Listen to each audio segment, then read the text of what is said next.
So I'm gonna start with something you mentioned earlier, that tomorrow is gonna be your biggest concert in Europe, right? Did you ever think you're gonna reach Europe? Like, did you ever plan that when you started doing music? Did you have that ambition? No, I mean, I'm ambitious, but I don't think that I had in my head gone, hey, let's go to Paris, let's go to Bulgaria, let's go to Prague. I don't think that was in my head. But it's funny, when Keep Me Alive started, and I could see the numbers kind of climbing on YouTube. It started to the picture started to be painted, and all of a sudden there was a possibility for us to go and play music in Europe.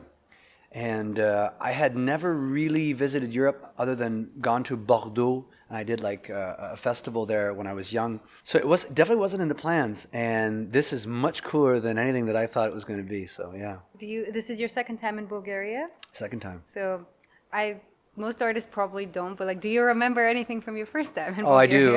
I definitely do, because I was really sick, and I remember I think I was playing in Bucharest the night before, and I had to cut like 6-7 songs because I was like, I need to be sharp for Sofia, and honestly, I didn't think I was going to be able to play in Sofia. And I have never canceled the show in my life. In 17 years, I've never canceled the show. And so I was kind of not freaking out, but I was so disappointed because it was our biggest show of the tour, and it was sold out. I just remember going, I hope that I can sing. And someone brought me to the doctors, and we went in. They gave me a couple little things, and I slept, and the show went great. I wasn't at my best. So I'm excited to be here at my best. I feel so good, and the show has evolved so much over the last year and a half. So I'm excited for people to see what we've kind of put together for them. I think it's like 10 new songs, so it's very, very different from the first one that they've seen. You're gonna make up for last time if you don't give it your best. Yeah, and I can't wait to because we have a massive show in Canada with the kind of lights that we have, the visuals that we have. The visuals are a big part of the show, so I hope one day to be able to come here with the full show. But at least tomorrow everyone's getting the musical side of it. Everybody knows about your hockey part of life, but so I'm not going to talk about that. But when was the point in there where you realized you want to do music, and music is the path you actually want to take? It definitely happened naturally.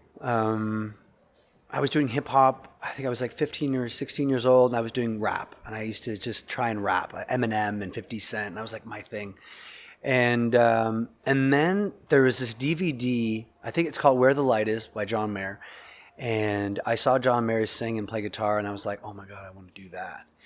And so that was the beginning of like my songwriting and my trying to sing and find my voice. And then naturally finding Paolo Nutini and Ray LaMontagne and trying to copy their voices, and realizing I couldn't copy their voices, and then found my own voice and never looked back. I think 19 or 18, I released my first album, and then I think I started doing these little barbs, and people started to show up, and it was just such an amazing feeling to be up on this little stage and having people sing your songs and or just enjoy what you're doing. And so I was like, I really want this to be my life, and it turned out that it is. So yeah, very grateful. Your sound has evolved a lot from pop to more like raw and alt pop.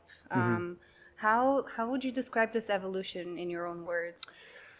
I've always loved like singer-songwriter music, but I've always loved pop music. There's something about pop music that's just amazing. And what I wanted to do at first was bring really good lyrics to pop music. Sometimes I find that pop music, the lyrics are a little shallow, and no disrespect, I just feel like they could have a little more depth. And because popular music is very, it's popular music. It's the one that's most listened to. And there are a lot of artists now that do a really good job at writing amazing lyrics to pop music. I mean, Ed Sheeran is one, Taylor Swift is another. I mean, name them all. There's a bunch now. But the alternate side, like I've always loved kind of the more edgy side of rock, and and my tone too. I like a blues rock. I'm a blues rock boy, and I never wanted to go 100% blues. So to bring the essence of a bit of a rock vibe to my music, it was a natural thing with the tone of voice that I had. And yeah, I think that the sound will continue to evolve with time and me getting older and me experimenting with different kinds of styles of music. Is there any genre you haven't experimented with but you're curious about? I would love to do like a fully singer-songwriter, like guitar voice album. I just, there's something about that I really want to do.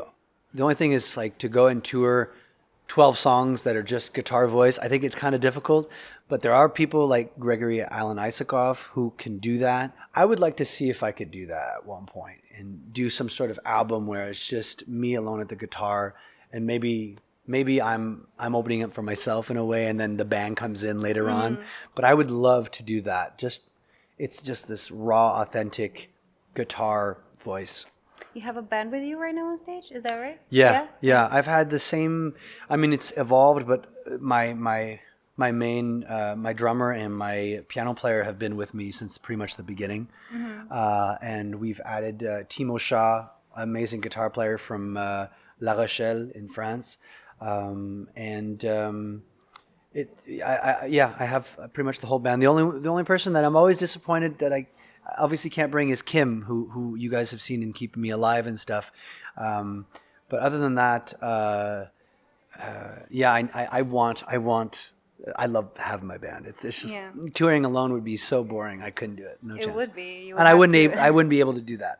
Or you could just bring them along, like just to be with you, but not go on stage. No. I need them. They are so. I have some of the most talented musicians, and I'm so grateful to have these good musicians with me because they just bring the show to a whole other level. You've also collaborated with a lot of producers that are connected and have worked with artists across many different genres. I think I saw Drake in like 30 Seconds of Mars, just as a reference. How working with creative minds like that influences you? Well, first of all, what you realize when you're in the business, and maybe not from the outside, but everyone is the same. Like everyone is creative and everyone is good at what they do. Some have a bigger list of big artists, but it doesn't mean they're better. You know what I mean? So it's a real treat to just work with someone different because everyone has different ways to write, and everyone has a different energy. Some you really connect with, and some you don't. But that's okay because if the song is good, that's what's important. I really do enjoy writing alone. But the last couple of years, like just writing with my band, just them kind of playing the music and me not focusing on the music and letting them kind of play the music and me write over the music has been really, really fun for me. Symphony of Doubts, the album, that's how it was written, of us just getting together in the studio and going, okay, guys, what do you want? How are you feeling? What do you want to play up on stage? And them just jamming and me going, okay, I love this. Let me try something. And then I would just write melodies and lyrics to whatever they wanted. So right now that's kind of been the vibe.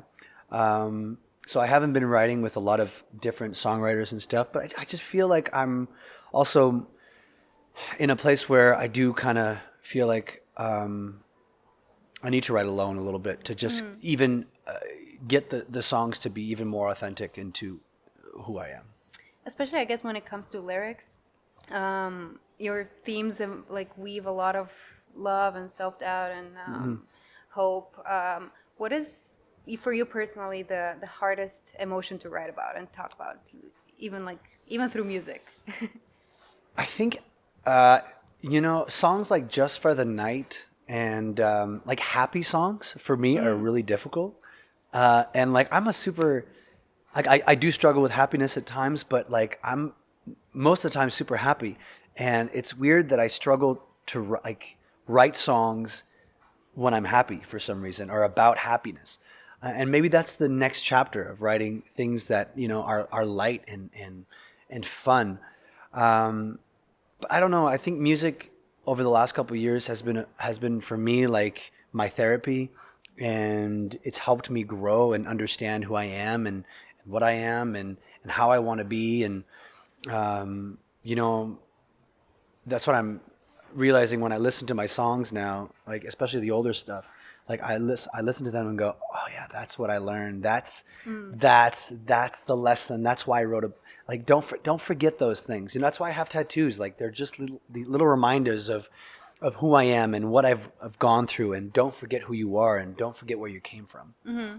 Yeah, and I understand completely about that. Writing about happy stuff is somehow also people prefer to watch movies about harder topics. Yeah. They listen about music. When you're happy, you just want to live. Yeah. You just want, it's like so you want to weird, put it like- all aside for a second Yeah, and yeah. enjoy What about the happiness. Yeah. It's so weird to describe it.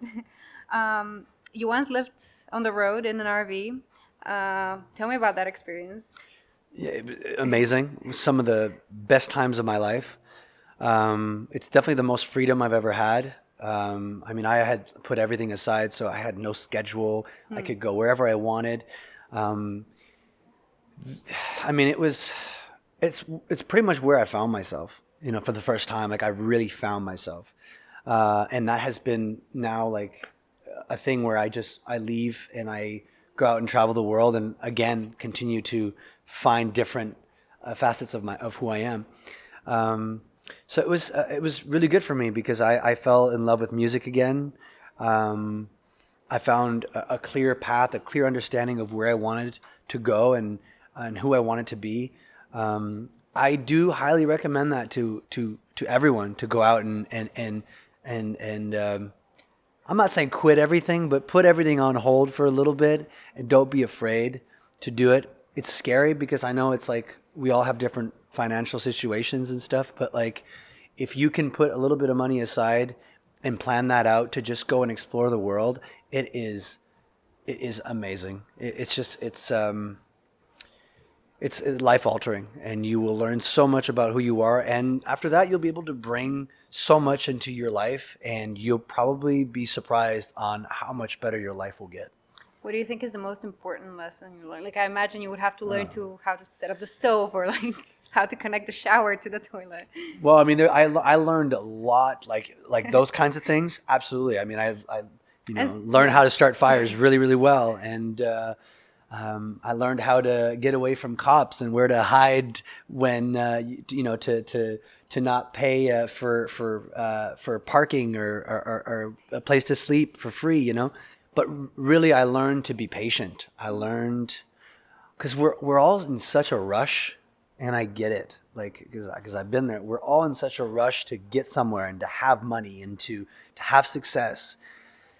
But it's when you start to relax and enjoy the beauty of life that things start to happen all of a sudden. And I still have to remind myself that because I sometimes get into this thing where, okay, let's go. What do we do? What's the next chapter? It's like, hey, relax, dude. Like, just enjoy what's happening. Just be in the present moment. We tend to really focus on what's to come, and you forget to just really enjoy what's happening right here, the connections that we have around us, whether it's love, friendships, other humans that are next to us, and the beautiful things that are there, like the mountains, the ocean. You know, you tend to forget all that because you tend to just think about your problems, and I think that's what I'm still really learning is like to enjoy the good things that are happening and push aside those little negative things that take a lot of space in our lives. And I think that's why a lot of people also struggle with burnout because they're trying to feed up that system. Running after something that absolutely it's bullshit. It's full of shit. Yeah. Like happiness has nothing to do with money. It has to do with being with the right people and doing what you love. Just do what you love. And that I know is hard too because sometimes the things that you love and don't bring a lot of money, but at least do that thing and then find something that you might not like so that you're excited to do the thing that you love once you're done with the thing that you don't like to doing, if that makes sense. Yeah, and find the balance between doing both and absolutely feeling fulfilled. You are living like kind of off the grid, right? In a way, you mentioned, yeah. Did you think you managed to escape the system by moving away in nature? Not from enough. The city? Not enough. Not enough. I like. I'm pretty. Like I'm in the woods. I've got my little farm. I have my own water. Obviously, energy is still. I'm still connected to the regular energy, but I would love to be completely off grid. The sailboat. I right now, like in my head, like I want to get a sailboat and sail around. Like that, I think for me that would be like completely off grid. But I do feel when I'm at my home, I feel like I'm on vacation. Like I'm in the woods. There's no one in sight. It's just a beautiful place that I get to like feel like I'm completely free. What's a hobby or a side gig or whatever something that you like to do, but people wouldn't necessarily assume it because of your personality? Okay. There's a lot of things. I love rock climbing. I rock climb a lot. I love diving. The water. I'm Pisces, so I guess I'm supposed to like water. But I do love water. It's one of the most important things in my life to surf and dive. Going down there and like seeing this different world for me is like it's insane. I get it's like a full on like hour and a half of pure meditation when I'm down there. There's a bunch of other things, but I love chess. I play chess. I love hiking and yoga and camping. Like those are really important for me. I'm gonna ask you for another list now. If you could choose 5 songs to build a playlist that describes Jonathan Roi, my own story, songs or other people's songs. Oh my God, I would have to. You know what? I wouldn't even know like the song titles, to be honest. But I can give you like name of artists if that's okay. Yeah. I would definitely go with like a Paulo Nutini song. I would go with like a Ray LaMontagne song. I would go with definitely a John Mayer song. A Gregory Alan Isakov song.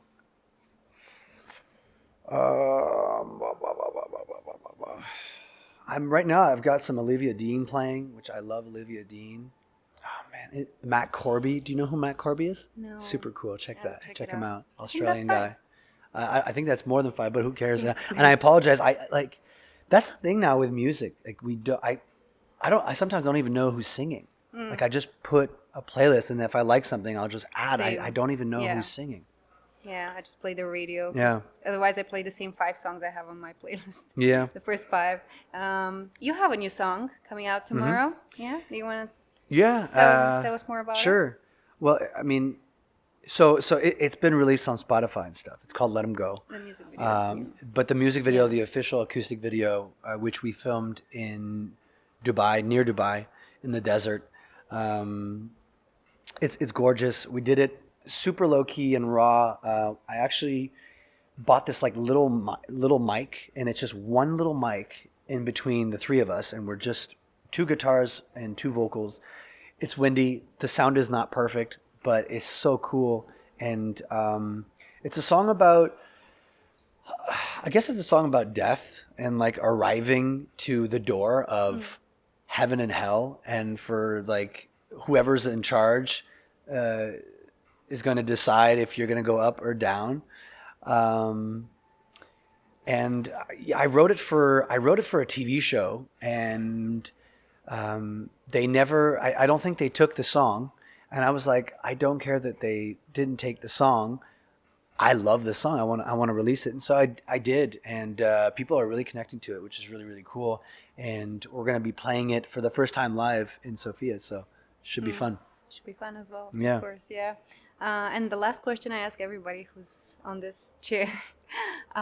So the podcast is called ZVUK, which means sound in Bulgarian. So what's your favorite sound? And it doesn't have to be music connected it's at nature. all. It's nature. I love like being in the jungle. So it's a blend of a couple things. So in the jungle, on the edge, and the ocean, just crashing over on the shore.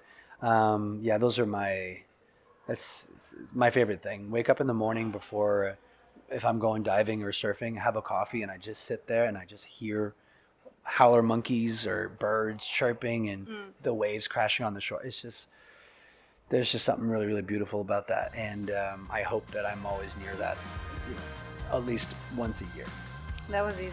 Usually Yeah. people think about it a lot. Really? Yeah. That's easy. Okay, thank you very much. Thank you.